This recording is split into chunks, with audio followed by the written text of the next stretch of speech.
live from Marina Curie High School is Miss Delduca. Okay, for all of you folks at home who are online and not with us today, we are going over the argumentative essay. So therefore, ladies and gentlemen, it is so important that you include certain things in part 2. Remember, part 2 is the argumentative essay. It is not part 3, which is the central idea.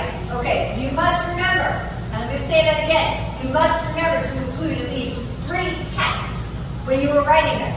You must remember to include a counter argument. Okay, if you look at the board up here, you are going to see that this is the format for an argumentative essay.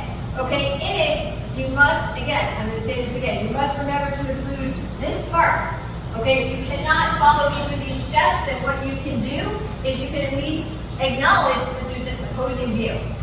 All right, now Wednesday, if you were here, you started reading about the internet and whether it has a negative impact concerning how people's mental, what is it again? Is concerning whether or not Negative or positive impact.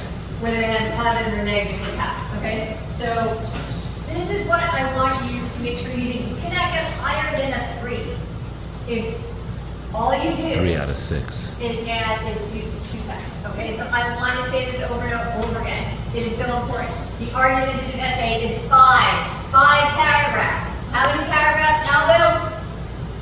5. How many paragraphs is the text analysis essay? It is 3. 4. Oops. Okay, 4. This is 5. Okay, when you write your thesis statement for an argumentative essay, you need to include your position and 2 reasons. Okay, those reasons will then be elaborated upon in paragraph 1 and paragraph 2. When you get to the 3rd, that's the counter argument, which is all important. Okay? Now, I'm going to give you another tip. When you were reading part 2, it can take you a lot of time. So much time that I know in January people didn't get to part 3. So what I want you to do is when you start reading the articles, I want you to make sure you have 1 pro or 1 con. Once you get a pro and a con from the article, stop reading and go to the next article. You don't have to read and annotate every single article from top to bottom. It's called taking a shortcut, and it works. You need to use to make the point that you're trying to make. Okay? So when you're doing this, do not spend more than an hour on it. An hour for multiple choice, 20 minutes for each of the questions, an hour for this, and then an hour for the central idea. Okay, so 60 minutes on this. If you need a little bit more, I would say maybe 5 or 10 minutes. 61 and minutes. Have 45 minutes for the central idea essay. Yes. If you memorize this structure, okay, memorize the structure.